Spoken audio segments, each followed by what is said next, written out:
ನಮಸ್ಕಾರ. ಮುಖ್ಯಾಂಶಗಳು. ರಾಜ್ಯದಲ್ಲಿ ಇಂದಿನಿಂದ ಪದವಿ ಡಿಪ್ಲೊಮೊ ಕಾಲೇಜುಗಳು ಆರಂಭ. ಬೋಧಕ ಬೋಧಕೇತರ ಸಿಬ್ಬಂದಿಗೆ ಕೋವಿಡ್ ಪರೀಕ್ಷೆ ಕಡ್ಡಾಯ. 12ನೇ ಬ್ರಿಕ್ಸ್ ಶೃಂಗಸಭೆಯಲ್ಲಿಂದು ಪ್ರಧಾನಿ ನರೇಂದ್ರ ಮೋದಿ ಭಾಗಿ. ಕೋವಿಡ್ ನಿಯಂತ್ರಣ, ಭಯೋತ್ಪಾದನೆ ನಿಗ್ರಹ ಕುರಿತು ಮಹತ್ವದ ಚರ್ಚೆ ಸಾಧ್ಯತೆ. ಇಂದು ಪಂಜಾಬ್ ಕೇಸರಿ ಲಾಲಾ ಲಜಪತ್ ರಾಯ್ ಅವರ ಪುಣ್ಯತಿಥಿ.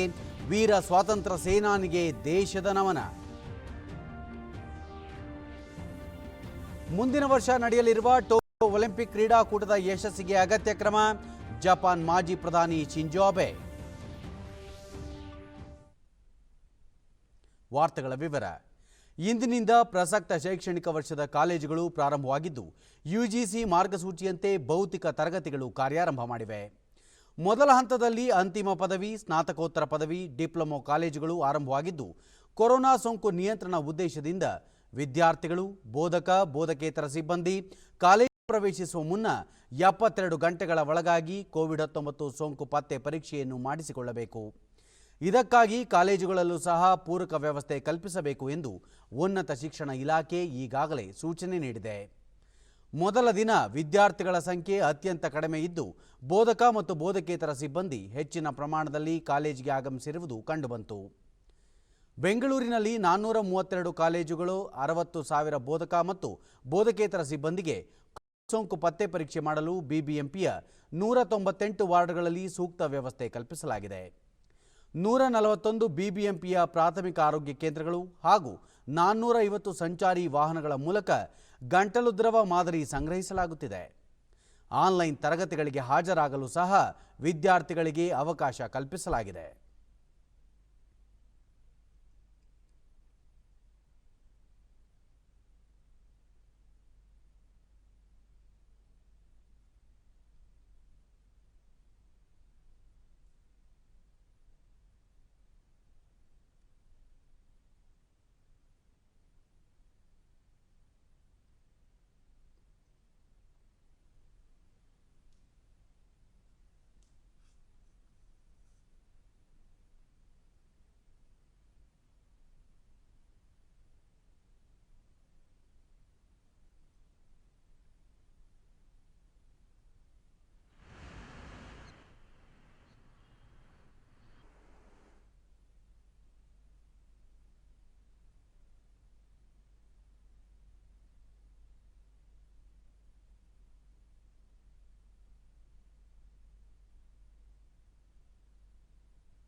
ಆರೋಗ್ಯ ಮತ್ತು ವೈದ್ಯಕೀಯ ಶಿಕ್ಷಣ ಸಚಿವ ಡಾಕ್ಟರ್ ಕೆ ಸುಧಾಕರ್ ಟ್ವೀಟ್ ಮಾಡಿದ್ದು, ಸೋಂಕು ನಿಯಂತ್ರಣಕ್ಕೆ ಕಾಲೇಜು ಆಡಳಿತ ಮಂಡಳಿ ಸೂಕ್ತ ಮುಂಜಾಗ್ರತಾ ಕ್ರಮಗಳನ್ನು ಕೈಗೊಳ್ಳಬೇಕು, ವಿದ್ಯಾರ್ಥಿಗಳು ಸೋಂಕು ನಿಯಂತ್ರಣ ಕ್ರಮಗಳನ್ನು ಪಾಲಿಸಬೇಕು ಎಂದು ಹೇಳಿದ್ದಾರೆ.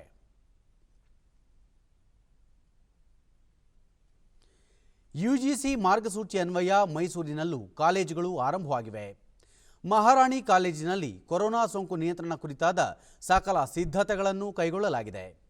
ವಿದ್ಯಾರ್ಥಿನಿಯರು ಪೋಷಕರ ಅನುಮತಿ ಪತ್ರದ ಜೊತೆಗೆ ಕೋವಿಡ್ ಪತ್ತೆ ಪರೀಕ್ಷೆ ಮಾಡಿಸಿಕೊಂಡು ಕಾಲೇಜಿಗೆ ಆಗಮಿಸಿದ್ದಾರೆ.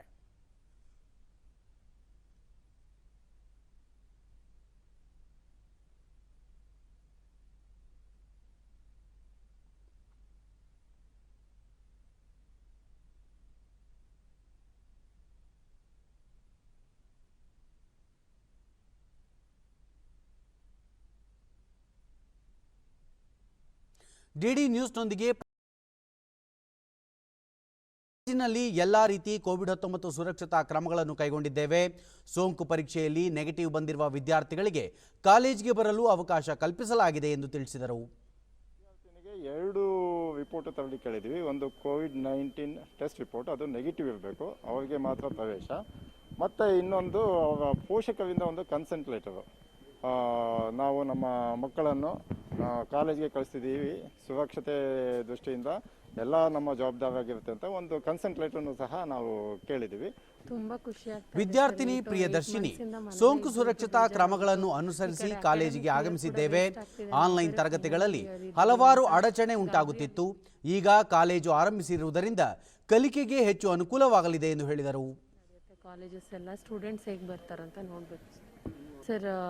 RT-PCR ಟೆಸ್ಟ್ ಮಾಡಿಸಿದ್ವಿ ಸರ್. ರಿಪೋರ್ಟ್ ಕೂಡ ತಂದಿದ್ದೀವಿ. ನಮ್ಮ ಕಾಲೇಜಿಂದ ಇನ್ನೊಂದು ರಿಪೋರ್ಟ್ ಹೇಳಿದರು. ಪೇರೆಂಟ್ಸಿಂದ ಲೆಟರ್ ಬರ್ಸೋಕ್ಕೆ ಅದು ಕೂಡ ಪ್ರಿಪೇರ್ ಮಾಡ್ಕೊಂಡು ತಂದಿದ್ದೀವಿ ಸರ್.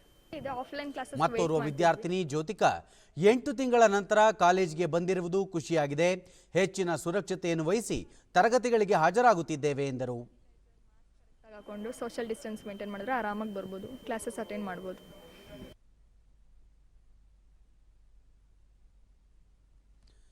ಉಪಮುಖ್ಯಮಂತ್ರಿ ಡಾಕ್ಟರ್ CN ಅಶ್ವತ್ಥನಾರಾಯಣ ಬೆಂಗಳೂರಿನ ವಿವಿಧ ಕಾಲೇಜುಗಳಿಗೆ ಇಂದು ಭೇಟಿ ನೀಡಿ ಸೋಂಕು ನಿಯಂತ್ರಣ ಕ್ರಮಗಳ ಕುರಿತು ಪರಿಶೀಲನೆ ಮಾಡಲಿದ್ದಾರೆ.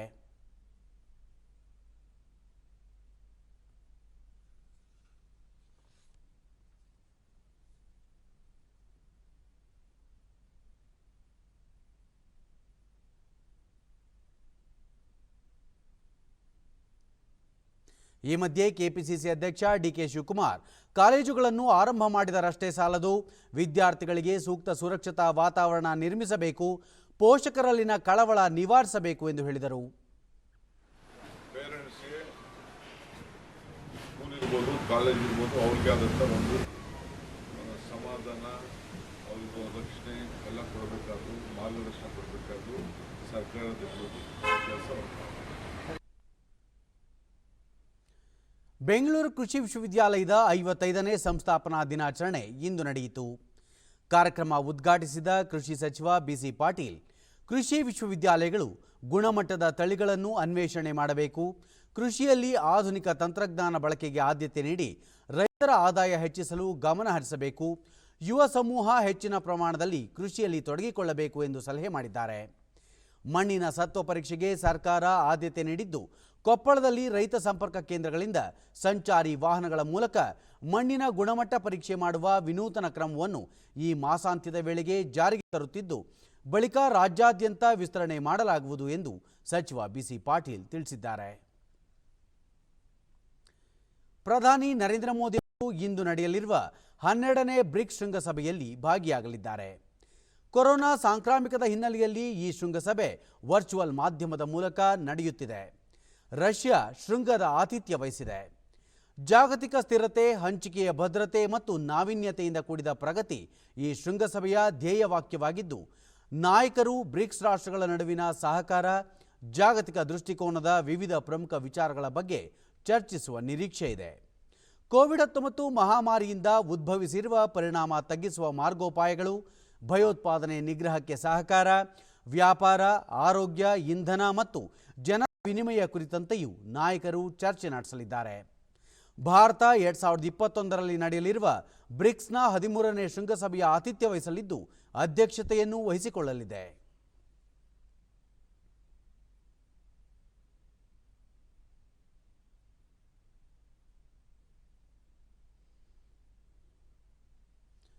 ಬಹು ನಿರೀಕ್ಷಿತ ಕೋವಿಡ್-19 ಸೋಂಕಿಗೆ ದೇಶೀಯವಾಗಿ ಸಿದ್ಧಪಡಿಸಲಾಗುತ್ತಿರುವ ಭಾರತ್ ಬಯೋಟೆಕ್ನ ಕೋವ್ಯಾಕ್ಸಿನ್ ಲಸಿಕೆಯ 3ನೇ ಹಂತದ ಪ್ರಯೋಗಾರ್ಥ ಪರೀಕ್ಷೆ ಆರಂಭವಾಗಿದೆ. ಈ ಹಂತದಲ್ಲಿ 26,000 ಸ್ವಯಂ ಸೇವಕರ ಮೇಲೆ ಲಸಿಕೆಯನ್ನು ಪ್ರಯೋಗಿಸುತ್ತಿದ್ದು, ಈ ಪ್ರಕ್ರಿಯೆಯನ್ನು ಭಾರತೀಯ ವೈದ್ಯಕೀಯ ಸಂಶೋಧನಾ ಪರಿಷತ್ತಿನಿಂದ ಕೈಗೊಳ್ಳಲಾಗುತ್ತಿದೆ. ದೇಶದಲ್ಲಿ ನಡೆಯುತ್ತಿರುವ ಅತಿ ದೊಡ್ಡ ಕೋವಿಡ್-19 ಲಸಿಕೆಯ ಪ್ರಯೋಗ ಆಗಿದ್ದು, ಕೋವಿಡ್ಗೆ ಮೊದಲ ಬಾರಿಗೆ 3ನೇ ಹಂತದಲ್ಲಿ ಲಸಿಕೆಯ ಸಾಮರ್ಥ್ಯ ಅಧ್ಯಯನ ನಡೆಸಲಾಗುತ್ತಿದೆ. ಇದಕ್ಕೆ ಭಾರತೀಯ ಔಷಧ ಪ್ರಧಾನ ನಿಯಂತ್ರಕರ ಅನುಮೋದನೆಯೂ ದೊರೆತಿದೆ. ಸ್ವಯಂ ಸೇವಕರು 28 ದಿನಗಳ ಅವಧಿಯಲ್ಲಿ 2 ಬಾರಿ ಇಂಟ್ರಾಮಸ್ಕ್ಯುಲಾರ್ ಚುಚ್ಚುಮದ್ದು ಸ್ವೀಕರಿಸಲಿದ್ದಾರೆ. ಅತ್ಯಂತ ವೈಜ್ಞಾನಿಕ ಮತ್ತು ಪಾರದರ್ಶಕವಾಗಿ ನಡೆಯುತ್ತಿರುವ ಈ ಪ್ರಯೋಗದಲ್ಲಿ 18 ವರ್ಷ ಮೇಲ್ಪಟ್ಟವರು ಭಾಗಿಯಾಗಿದ್ದಾರೆ. ಭಾರತ ಬಯೋಟೆಕ್ ಸಂಸ್ಥೆ, ಭಾರತೀಯ ವೈದ್ಯಕೀಯ ಸಂಶೋಧನಾ ಪರಿಷತ್, ರಾಷ್ಟ್ರೀಯ ವೈರಾಣು ಸಂಸ್ಥೆ ಸಹಯೋಗದಲ್ಲಿ ಈ ಲಸಿಕೆಯನ್ನು ಅಭಿವೃದ್ಧಿಪಡಿಸಲಾಗಿದೆ.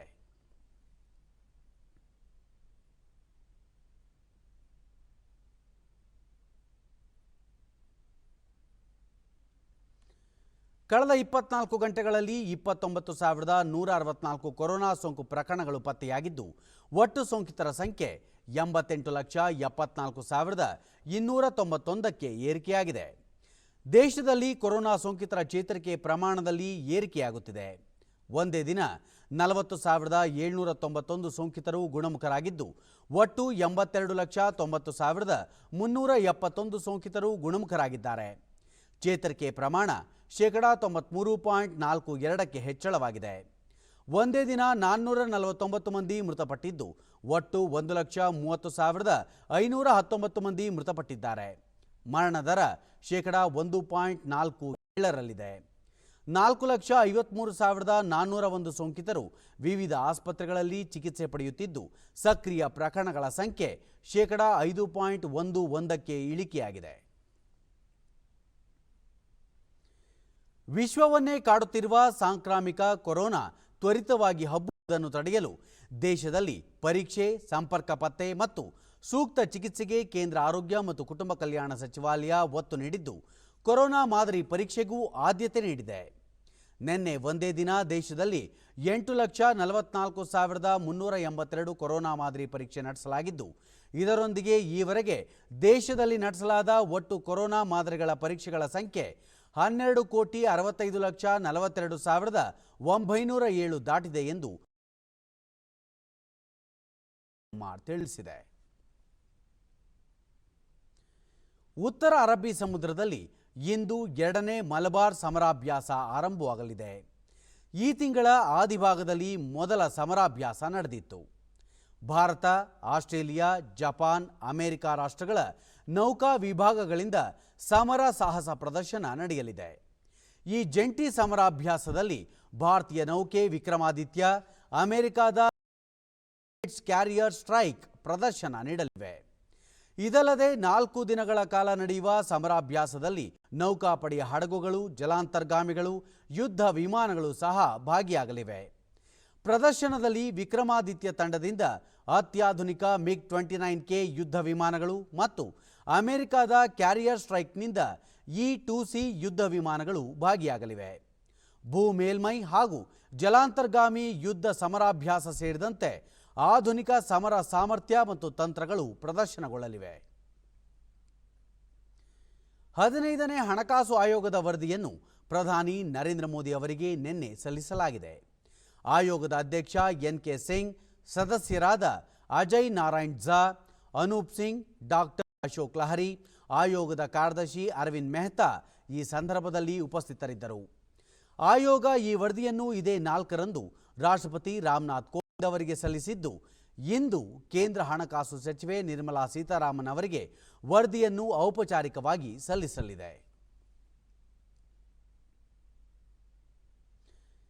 ದೇಶಕ್ಕಾಗಿ ತಮ್ಮ ಸರ್ವಸ್ವವನ್ನು ತ್ಯಾಗ ಮಾಡಿದ ಪಂಜಾಬ್ ಕೇಸರಿ ಎಂದೇ ಖ್ಯಾತರಾಗಿದ್ದ ಸ್ವಾತಂತ್ರ್ಯ ಹೋರಾಟಗಾರ ಲಾಲಾ ಲಜಪತ್ ರಾಯ್ ಅವರ ಪುಣ್ಯತಿಥಿ ಇಂದು. ದೇಶ ಈ ವೀರ ಸ್ವಾತಂತ್ರ್ಯ ಸೇನಾನಿಗೆ ಗೌರವ ನಮನ ಸಲ್ಲಿಸುತ್ತಿದೆ.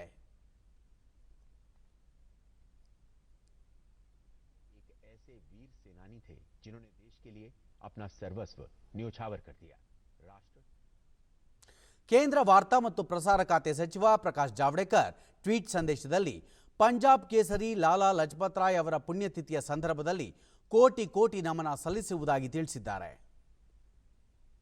ಬಿಜೆಪಿ ರಾಷ್ಟ್ರೀಯ ಅಧ್ಯಕ್ಷ JP ನಡ್ಡಾ ಅವರು ಟ್ವೀಟ್ ಸಂದೇಶದಲ್ಲಿ ಲಜಪತ್ ರಾಯ್ ಅವರಿಗೆ ನಮನ ಸಲ್ಲಿಸಿದ್ದಾರೆ. ಮಾತೃಭೂಮಿಯ ಸ್ವಾತಂತ್ರ್ಯಕ್ಕಾಗಿ ತಮ್ಮ ಸರ್ವಸ್ವವನ್ನು ತ್ಯಾಗ ಮಾಡಿದ ಲಜಪತ್ ರಾಯ್ ಅವರು ಮಹಾನ್ ಸ್ವಾತಂತ್ರ್ಯ ಸೇನಾನಿ, ನಮ್ಮೆಲ್ಲರಿಗೂ ಪ್ರೇರಣೆಯಾಗಿದ್ದಾರೆ ಎಂದು ಅವರು ಹೇಳಿದ್ದಾರೆ.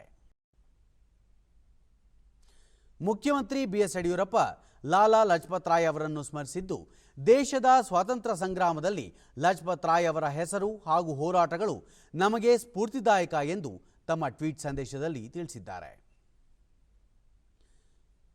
ಅಂಕಣಕಾರ ಎಸ್ ಷಡಕ್ಷರಿ ಅವರ ಕ್ಷಣ ಹೊತ್ತು ಅಣಿಮುತ್ತು ಸರಣಿಯ 8ನೇ ಆವೃತ್ತಿಯನ್ನು ಮುಖ್ಯಮಂತ್ರಿ BS ಯಡಿಯೂರಪ್ಪ ಬೆಂಗಳೂರಿನಲ್ಲಿಂದು ಬಿಡುಗಡೆ ಮಾಡಿದರು.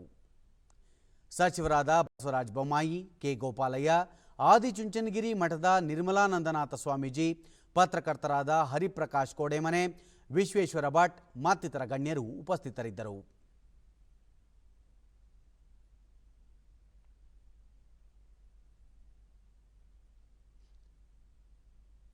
ಬಳಿಕ ಯಡಿಯೂರಪ್ಪ, ಇದು ಸಂಗ್ರಹ ಯೋಗ್ಯ ಕೃತಿಯಾಗಿದ್ದು ಯುವ ಸಮೂಹದಲ್ಲಿ ಚೈತನ್ಯ, ಆತ್ಮವಿಶ್ವಾಸ ಮೂಡಿಸಲು ಸಹಕಾರಿಯಾಗಿದೆ ಎಂದರು. ಪುಸ್ತಕವನ್ನು ನಾವೆಲ್ಲ ಒಟ್ಟಾಗಿ ಸೇರಿ ಅತ್ಯಂತ ಸಂತೋಷದಿಂದ ಪೂಜ್ಯರ ಸಮಕ್ಷಮದಲ್ಲಿ ಬಿಡುಗಡೆ ಮಾಡಿದ್ದೇವೆ. ಜನಮನ ತಲುಪುವಲ್ಲಿ ಯಶಸ್ವಿಯಾಗಿದ್ದಾರೆ. ಷಡಾಕ್ಷರಿಯವರಿಗೆ ಸಾಹಿತ್ಯ ಪ್ರತಿಭೆ ಅನಾವರಣವೇ ಕ್ಷಣವತ್ತು ಆಣೆ ಮುತ್ತು ಕೃತಿ. ಈ ಕ್ಷಣವತ್ತು ಆಣೆ ಮುತ್ತು ಪ್ರಕಟಣೆಗಳು ಸಾಹಿತ್ಯ ಕ್ಷೇತ್ರಕ್ಕೆ ಅಪೂರ್ವ ಕೊಡುಗೆಯಾಗಿದ್ದು ಸಂಗ್ರಹಿಸಲು ಯೋಗ್ಯವಾಗಿದೆ. ಕನ್ನಡ ಪುಸ್ತಕೋದ್ಯಮದಲ್ಲಿ ದಾಖಲೆ ಮಾರಾಟವನ್ನು ಕುರಿತು ಕಂಡಿರುವಂಥದ್ದು ಹೆಮ್ಮೆಯ ವಿಷಯ ಆಗಿದೆ. ಯುವಜನರಲ್ಲಿ ಸ್ಫೂರ್ತಿ, ಚೈತನ್ಯ ಹಾಗೂ ಆತ್ಮವಿಶ್ವಾಸವನ್ನು ತುಂಬುವ ಮೂಲಕ ಜನರ ವ್ಯಕ್ತಿತ್ವವನ್ನು ವಿಕಸಗೊಳಿಸಲು ಈ ಪುಸ್ತಕ ಅತ್ಯಂತ ಸಹಕಾರಿಯಾಗಿದೆ.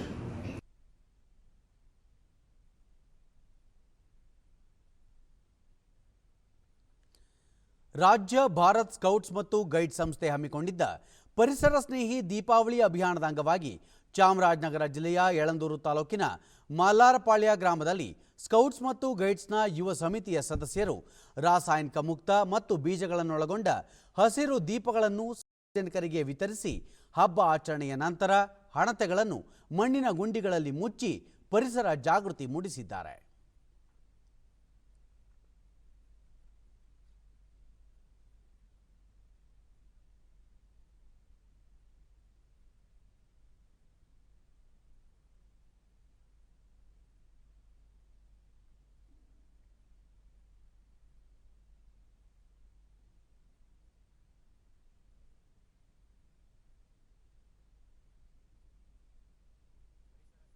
ಜಿಲ್ಲಾ ಭಾರತ್ ಸ್ಕೌಟ್ಸ್ ಮತ್ತು ಗೈಡ್ಸ್ನ ಯುವ ಸಮಿತಿ ಅಧ್ಯಕ್ಷ ಪ್ರದೀಪ್, ಈ ಬಾರಿ ಪರಿಸರ ಸ್ನೇಹಿ ದೀಪಾವಳಿ ಆಚರಿಸುವುದು ನಮ್ಮ ಉದ್ದೇಶವಾಗಿತ್ತು.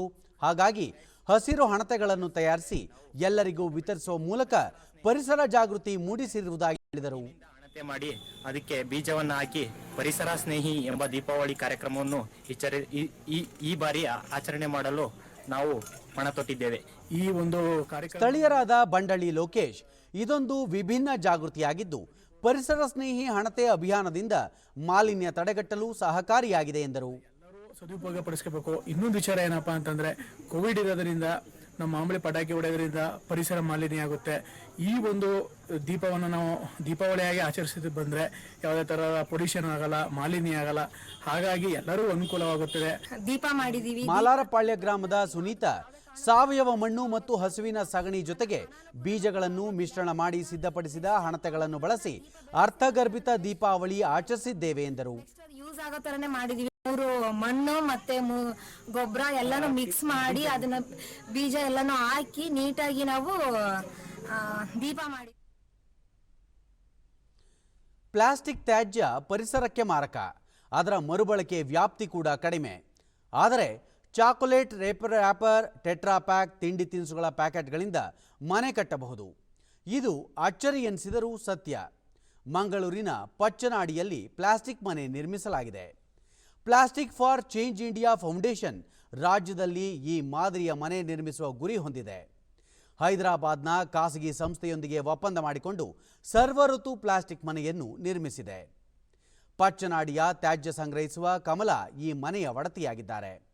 ಸುಮಾರು 350 ಚದರಡಿ ವಿಸ್ತೀರ್ಣದಲ್ಲಿ ನಿರ್ಮಾಣವಾಗಿರುವ ಮನೆಯ ವಿನ್ಯಾಸದಲ್ಲಿ ಅಡುಗೆ ಮನೆ, ಒಂದು ಕೋಣೆ, ಸಂಗ್ರಹ ಕೋಣೆ ಮತ್ತು ಸ್ನಾನದ ಕೋಣೆ ಇವೆ.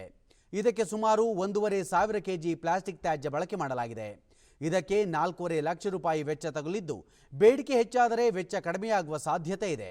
ಈ ಮನೆ 30 ವರ್ಷ ಬಾಳಿಕೆ ಬರಲಿದೆ ಎಂದು ತಜ್ಞರು ಅಂದಾಜಿಸಿದ್ದಾರೆ. ಡಿಡಿ ನ್ಯೂಸ್ನೊಂದಿಗೆ ಫೌಂಡೇಶನ್ ನಿರ್ದೇಶಕ ಚಂದನ್, ಮರುಬಳಕೆಗೆ ಯೋಗ್ಯವಲ್ಲ ಎಂದು ಪರಿಗಣಿಸಲ್ಪಟ್ಟಿರುವ ಪ್ಲಾಸ್ಟಿಕ್ ತ್ಯಾಜ್ಯವನ್ನು ಸಂಸ್ಕರಿಸಿ ಪ್ಲಾಸ್ಟಿಕ್ ಪ್ಯಾನಲ್ ಸಿದ್ಧಪಡಿಸಲಾಗುತ್ತದೆ. ಇದನ್ನು ಗೋಡೆ ಮತ್ತು ಮೇಲ್ಛಾವಣಿಗೆ ಬಳಸಲಾಗುತ್ತದೆ. ಆಧಾರಕ್ಕೆ ಕಬ್ಬಿಣ ಮತ್ತು ತಳಪಾಯಕ್ಕೆ ಕಾಂಕ್ರೀಟ್ ಬಳಸಲಾಗಿದೆ ಎಂದು ವಿವರ ನೀಡಿದರು. ವಾಲು ಮತ್ತು ಮೇಲೆ ರೂಫು ಎಲ್ಲದಕ್ಕೂ ನಾವು ಈ ಒಂದು ರೀಸೈಕಲ್ಡ್ ಪ್ಲಾಸ್ಟಿಕ್ ಅನ್ನು ನಾವು ಬಳಕೆ ಮಾಡಿ. ನನಗೆ ಮನೆ ಚೆಂದಾಗಿದೆ. ಸಂಸ್ಥೆಯವರಿಗೆ ಮನೆ ನಿರ್ಮಾಣಕ್ಕೆ ತಮ್ಮ ಜಾಗ ನೀಡಿದ್ದು ಹೊಸ ಪ್ಲಾಸ್ಟಿಕ್ ಮನೆ ಸಂತಸ ತಂದಿದೆ ಎಂದರು. ನನಗೆ ಮನೆ ಕಟ್ಟಿಕೊಟ್ಟಿದ್ದರು, ಚೆಂದಾಗಿದೆ. ನನಗೆ ತುಂಬ ಖುಷಿ. ಯಾರು ಬಂದು ಮನೆ ಕಟ್ಟುತ್ತೇನೆ, ಹೀಗೆ ಹಾಗೆ ಮಾಡ್ತೇನೆ, ಹೀಗೆ ಮಾಡ್ತೇನೆ ಅಂತ ಯಾರು ಹೇಳಿರಲಿಲ್ಲ. ಇಂದು ರಾಷ್ಟ್ರೀಯ ಅಪಸ್ಮಾರ ದಿನವನ್ನು ದೇಶಾದ್ಯಂತ ಆಚರಿಸಲಾಗುತ್ತಿದೆ. ಎಪಿಲೆಪ್ಸಿ ಅಥವಾ ಅಪಸ್ಮಾರದ ಬಗ್ಗೆ ಜನರಲ್ಲಿ ಜಾಗೃತಿ ಮೂಡಿಸಿ ಮೂರ್ಛೆ ಬಂದ ಸಂದರ್ಭದಲ್ಲಿ ಗಾಯಗೊಳ್ಳುವುದನ್ನು ತಪ್ಪಿಸುವುದು, ಪ್ರಥಮ ಚಿಕಿತ್ಸೆ ದೊರಕುವಂತೆ ಮಾಡುವುದು ಈ ದಿನದ ಆಚರಣೆಯ ಉದ್ದೇಶವಾಗಿದೆ. ಅಪಸ್ಮಾರ ಮೆದುಳಿಗೆ ಸಂಬಂಧಿಸಿದ ದೀರ್ಘಕಾಲೀನ ಅಸ್ವಸ್ಥತೆಯಾಗಿದ್ದು, ದೇಶದಲ್ಲಿ ಬಹುತೇಕ 2% ಮಕ್ಕಳು ಇದರಿಂದ ಬಾಧಿತರಾಗುತ್ತಿದ್ದಾರೆ. ಮಕ್ಕಳಿಗೆ ಮೂರ್ಛೆ ಬಂದಾಗ ಪಾಲಕರು ಆತಂಕಕ್ಕೆ ಒಳಗಬಾರದು ಎಂದು ವೈದ್ಯೆ ಶಿಫಾಲಿ ಗುಲಾಟಿ ಡಿಡಿ ನ್ಯೂಸ್ಗೆ ತಿಳಿಸಿದ್ದಾರೆ. So it is important by just putting the child lateral. Secondly, the child ಮೂರ್ಛೆ ಬಂದವರನ್ನು ಬಲವಂತವಾಗಿ ಮತ್ತು ಭೌತಿಕವಾಗಿ ಹಿಡಿಯಬಾರದು. ಬಿಗಿಯಾದ ಉಡುಪು ಧರಿಸಿದ್ದರೆ ಸಡಿಲಗೊಳಿಸಬೇಕು. ಎಡ ಪಾರ್ಶ್ವಕ್ಕೆ ತಿರುಗಿಸಿ ಮಲಗಿಸಬೇಕು. ಆಗ ಬಾಯಿಯಿಂದ ನೊರೆ ಸರಾಗವಾಗಿ ಹೊರಬರುತ್ತದೆ. ರೋಗಿಯ ತಲೆಗೆ ಮೆತ್ತೆಯನ್ನು ಕೊಡಬೇಕು. ಚಮಚ ಅಥವಾ ಯಾವುದೇ ಲೋಹದ ವಸ್ತುವನ್ನು ಬಾಯಿಗೆ ಇಡಬಾರದು. ವೈದ್ಯರ ಸಲಹೆಯಂತೆ ಔಷಧ ನೀಡಬೇಕು ಎಂದು ಅವರು ತಿಳಿಸಿದ್ದಾರೆ. Management treatment available at home, but when you have a second episode of seizure, when the treatment has already been started, you should have some nasal sprays which are available. The nasal sprays are available and that you should be giving and the prescribed dosage 3 minutes after, if the seizure is continuing for beyond 3 minutes.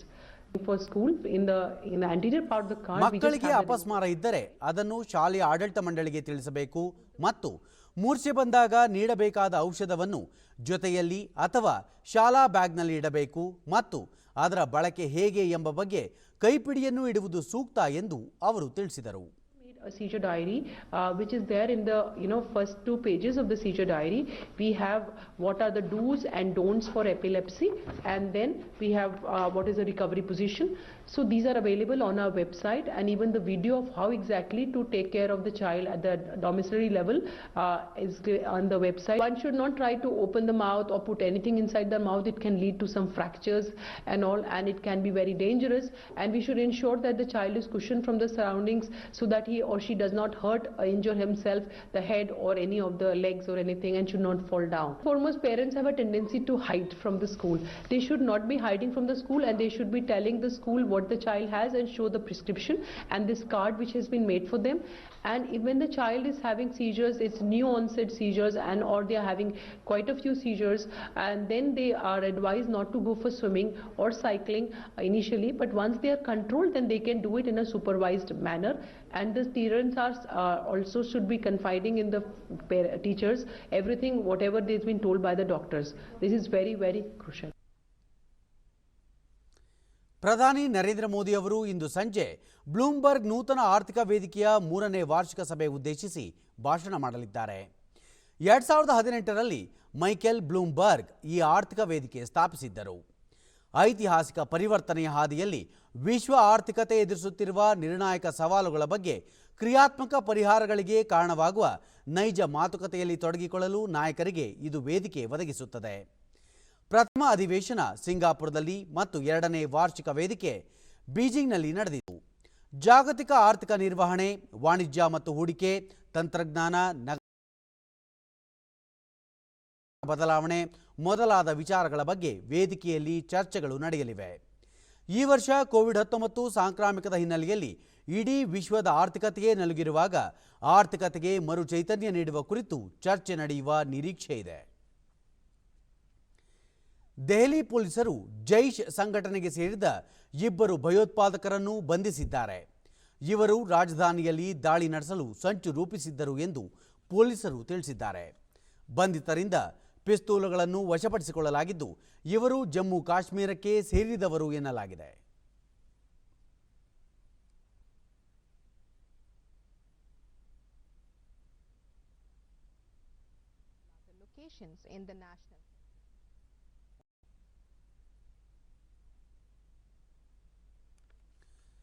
ಒಲಿಂಪಿಕ್ನ ಹಾಕಿ ಪಂದ್ಯಾವಳಿಯಲ್ಲಿ ಭಾರತವನ್ನು ಪ್ರತಿನಿಧಿಸಿದ್ದ ಮೊಹಿಂದರ್ ಪಾಲ್ ಸಿಂಗ್ ಚಿಕಿತ್ಸಾ ವೆಚ್ಚ ಭರಿಸಲು ಕೇಂದ್ರ ಕ್ರೀಡಾ ಸಚಿವಾಲಯ 10 ಲಕ್ಷ ರೂಪಾಯಿ ಮಂಜೂರು ಮಾಡಿದೆ. ಮೊಹಿಂದರ್ ಪಾಲ್ ಸಿಂಗ್ ಅವರು ದೀರ್ಘಕಾಲೀನ ಮೂತ್ರಪಿಂಡದ ಸಮಸ್ಯೆಯಿಂದ ಬಳಲುತ್ತಿದ್ದು ಪ್ರಸ್ತುತ ಡಯಾಲಿಸಿಸ್ ಚಿಕಿತ್ಸೆ ಪಡೆಯುತ್ತಿದ್ದಾರೆ. ಕ್ರೀಡಾಪಟುಗಳಿಗಾಗಿ ಇರುವ ಪಂಡಿತ್ ದೀನ್ ದಯಾಳ್ ಉಪಾಧ್ಯಾಯ ರಾಷ್ಟ್ರೀಯ ಕಲ್ಯಾಣ ನಿಧಿಯಿಂದ 10 ಲಕ್ಷ ರೂಪಾಯಿ ಮೊತ್ತವನ್ನು ಮಂಜೂರು ಮಾಡಲಾಗಿದ್ದು ಅವರ ಪತ್ನಿ ಶಿವಜೀತ್ ಸಿಂಗ್ಗೆ ಈ ಹಣ ಹಸ್ತಾಂತರಿಸಲಾಯಿತು. ಇತ್ತೀಚೆಗೆ ಕೇಂದ್ರ ಕ್ರೀಡಾ ಸಚಿವ ಕಿರಣ್ ರಿಜಿಜು ಅವರು ಶಿವಜೀತ್ ಸಿಂಗ್ ಮತ್ತು ಇತರ ಕೆಲವು ಹಿರಿಯ ಹಾಕಿ ಕ್ರೀಡಾಪಟುಗಳನ್ನು ಭೇಟಿ ಮಾಡಿದ್ದಾಗ ಸಚಿವಾಲಯದಿಂದ ನೆರವು ನೀಡುವ ಭರವಸೆ ನೀಡಿದ್ದರು. ಮೊಹಿಂದರ್ ಪಾಲ್ ಸಿಂಗ್ ಅವರು ಭಾರತವನ್ನು ಹಲವು ಅಂತಾರಾಷ್ಟ್ರೀಯ ಹಾಕಿ ಪಂದ್ಯಗಳಲ್ಲಿ ಪ್ರತಿನಿಧಿಸಿದ್ದರು. 1988ರ ಬೇಸಿಗೆ ಒಲಿಂಪಿಕ್ಸ್ನಲ್ಲೂ ಭಾಗಿಯಾಗಿದ್ದರು. ಭಾರತ ಹಾಕಿ ತಂಡದ ತರಬೇತುದಾರರಾಗಿಯೂ ಅವರು ಕಾರ್ಯನಿರ್ವಹಿಸಿದ್ದರು. ಲಂಡನ್ನಲ್ಲಿ ಆರಂಭವಾಗಿರುವ ATP ಟೆನ್ನಿಸ್ ಟೂರ್ನಿಯಲ್ಲಿ ವಿಶ್ವದ ಅಗ್ರ ಶ್ರೇಯಾಂಕಿತ ನೋವಾಕ್ ಜೋಕೋವಿಚ್ ಶುಭಾರಂಭ ಮಾಡಿದ್ದಾರೆ. ಅರ್ಜೆಂಟೈನಾದ ಡಿಯಾಗೋ ಶಾಟ್ಮರ್ನ್ ಅವರ ವಿರುದ್ಧ 6-3, 6-2 ಗೆಲುವು ಸಾಧಿಸಿ ಜೋಕೋವಿಚ್ 2ನೇ ಸುತ್ತಿಗೆ ಪ್ರವೇಶಿಸಿದ್ದಾರೆ.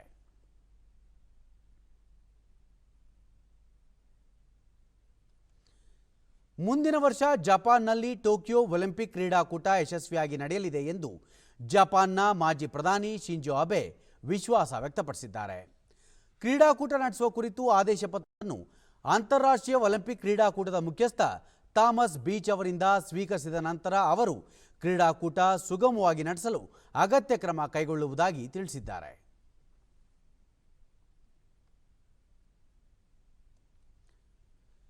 ಕೊರೋನಾ ಮಹಾಮಾರಿ ವಿಶ್ವವ್ಯಾಪಿ ಆವರಿಸಿರುವ ಹಿನ್ನೆಲೆಯಲ್ಲಿ ಜನರ ಸುರಕ್ಷತೆ ದೃಷ್ಟಿಯಿಂದ ವ್ಯಕ್ತಿಗತ ಅಂತರ ಹಾಗೂ ಮಾಸ್ಕ್ ಧರಿಸುವುದು ಕಡ್ಡಾಯ.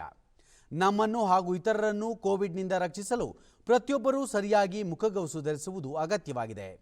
ಈ ಹಿನ್ನೆಲೆಯಲ್ಲಿ ದೂರದರ್ಶನ ವಾಹಿನಿಯಲ್ಲಿ ಮಾಸ್ಕ್ ಅಪ್ ಇಂಡಿಯಾ ಅಭಿಯಾನ ಆರಂಭಿಸಲಾಗಿದೆ. ಒಂದು ಜಾಗತಿಕ ಮಹಾಮಾರಿ ಇಡೀ ಜಗತ್ತನ್ನು ಕಾಡುತ್ತಿದ್ದು ವ್ಯಾಪಕ ಹಾನಿಯನ್ನುಂಟು ಮಾಡುತ್ತಿದೆ. ವಿಶ್ವದಾದ್ಯಂತ ಕೋವಿಡ್-19 ಸಕ್ರಿಯ ಪ್ರಕರಣಗಳ ಸಂಖ್ಯೆ ಹೆಚ್ಚಾಗುತ್ತಿದೆ. ಪರಿಣಾಮಕಾರಿಯಾದ ಲಸಿಕೆಯನ್ನು ಅನ್ವೇಷಣೆ ಮಾಡಲಾಗುತ್ತಿದೆ. ಆದರೆ ಅಲ್ಲಿಯವರೆಗೂ ಇರುವುದು ಒಂದೇ ಮಾರ್ಗ: ಮುಂಜಾಗ್ರತೆ ವಹಿಸುವುದು ಮತ್ತು ಮುನ್ನೆಚ್ಚರಿಕೆಯ ಕ್ರಮ ಪಾಲಿಸುವುದು. ಮಾಸ್ಕ್, ಮುಖಗವಸು ಧರಿಸುವುದರಿಂದ ಕೋವಿಡ್-19 ಹರಡುವುದನ್ನು ಪರಿಣಾಮಕಾರಿಯಾಗಿ ನಿಯಂತ್ರಿಸಬಹುದು. ವಿಶ್ವ ಆರೋಗ್ಯ ಸಂಸ್ಥೆ ಮತ್ತು ವಿವಿಧ ಸಂಶೋಧನೆಗಳು ಸಹ ಕೋವಿಡ್-19 ಹರಡುವಿಕೆಯನ್ನು ಪರಿಣಾಮಕಾರಿಯಾಗಿ ನಿಯಂತ್ರಿಸಲು ಮಾಸ್ಕ್ ಧರಿಸುವುದು ಅತಿ ಮುಖ್ಯ ಎಂದು ತಿಳಿಸಿವೆ. ಮಾಸ್ಕ್ನಿಂದ ನಿಮ್ಮನ್ನು ಕೋವಿಡ್-19 ಸೋಂಕಿನಿಂದ ರಕ್ಷಿಸಿಕೊಳ್ಳಲು ಸಾಧ್ಯ. ತಜ್ಞರ ಅಭಿಪ್ರಾಯ: ನೀವು ಮಾಸ್ಕ್ ಧರಿಸಿದಾಗ ನಿಮ್ಮನ್ನು ಮತ್ತು ನಿಮ್ಮ ಸುತ್ತಲಿರುವವರನ್ನು ಕೋವಿಡ್-19 ರಿಂದ ರಕ್ಷಿಸಬಹುದು. या फेस कवर के घर से बाहर निकलने की अभी कल्पना करना भी सही नहीं है. ಕೋವಿಡ್-19 ಪರಿಣಾಮಕಾರಿ ನಿಯಂತ್ರಣಕ್ಕೆ ಮಾಸ್ಕ್ ಸಹಕಾರಿ. ಆದರೆ ಅದನ್ನು ಸರಿಯಾಗಿ ಧರಿಸಿದಾಗ ಮಾತ್ರ ನಿಯಂತ್ರಣ ಸಾಧ್ಯ. ಬಾಯಿ ಮತ್ತು ಮೂಗನ್ನು ಮಾಸ್ಕ್ನಿಂದ ಸರಿಯಾಗಿ ಮುಚ್ಚಿಕೊಳ್ಳಿ. ನೀವು ಡಿಡಿ ಇಂಡಿಯಾ ಜಾಗೃತಿ ಅಭಿಯಾನದ ಭಾಗವಾಗಿ ಮಾಸ್ಕ್ ಅಪ್ ಇಂಡಿಯಾ ಮಾಸ್ಕ್ ಧರಿಸಿ. ಜೊತೆಗೆ ಬಾಯಿ ಮತ್ತು ಮೂಗನ್ನು ಮಾಸ್ಕ್ನಿಂದ ಸರಿಯಾಗಿ ಮುಚ್ಚಿಕೊಳ್ಳಿ. ಸರಿಯಾದ ಕ್ರಮದಲ್ಲಿ ಮಾಸ್ಕ್ ಧರಿಸಲು ನಿಮ್ಮ ಕುಟುಂಬದವರು ಮತ್ತು ಸ್ನೇಹಿತರಿಗೆ ತಪ್ಪದೇ ತಿಳಿಸಿ. ನೀವು ಡಿಡಿ ಇಂಡಿಯಾದ ಈ ಜಾಗೃತಿ ಅಭಿಯಾನದಲ್ಲಿ ಭಾಗಿಯಾಗಿ. ಕೊನೆಯಲ್ಲಿ ಮತ್ತೊಮ್ಮೆ ಮುಖ್ಯಾಂಶಗಳು. ರಾಜ್ಯದಲ್ಲಿ ಇಂದಿನಿಂದ ಪದವಿ ಡಿಪ್ಲೊಮೊ ಕಾಲೇಜುಗಳು ಆರಂಭ. ಬೋಧಕ ಬೋಧಕೇತರ ಸಿಬ್ಬಂದಿಗೆ ಕೋವಿಡ್ ಪರೀಕ್ಷೆ ಕಡ್ಡಾಯ. 12ನೇ ಬ್ರಿಕ್ಸ್ ಶೃಂಗಸಭೆಯಲ್ಲಿಂದು ಪ್ರಧಾನಿ ನರೇಂದ್ರ ಮೋದಿ ಭಾಗಿ. ಕೋವಿಡ್ ನಿಯಂತ್ರಣ, ಭಯೋತ್ಪಾದನೆ ನಿಗ್ರಹ ಕುರಿತು ಮಹತ್ವದ ಚರ್ಚೆ ಸಾಧ್ಯತೆ. ಇಂದು ಪಂಜಾಬ್ ಕೇಸರಿ ಲಾಲಾ ಲಜಪತ್ ರಾಯ್ ಅವರ ಪುಣ್ಯತಿಥಿ. ವೀರ ಸ್ವಾತಂತ್ರ್ಯ ಸೇನಾನಿಗೆ ದೇಶದ ನಮನ. ಮುಂದಿನ ವರ್ಷ ನಡೆಯಲಿರುವ ಟೋಕಿಯೋ ಒಲಿಂಪಿಕ್ ಕ್ರೀಡಾಕೂಟದ ಯಶಸ್ಸಿಗೆ ಅಗತ್ಯ ಕ್ರಮ. ಜಪಾನ್ ಮಾಜಿ ಪ್ರಧಾನಿ ಶಿಂಜೋ ಅಬೆ. ನಮ್ಮ ವಾರ್ತಾ ಪ್ರಸಾರವನ್ನು ನೀವು ಡಿಡಿ ಚಂದನ ನ್ಯೂಸ್ ಯೂಟ್ಯೂಬ್ ಚಾನೆಲ್ನಲ್ಲೂ ವೀಕ್ಷಿಸಬಹುದು. ನಮ್ಮ ಮುಂದಿನ ವಾರ್ತಾ ಪ್ರಸಾರ ಸಂಜೆ 4:30ಕ್ಕೆ ಡಿಡಿ ಚಂದನದಲ್ಲಿ.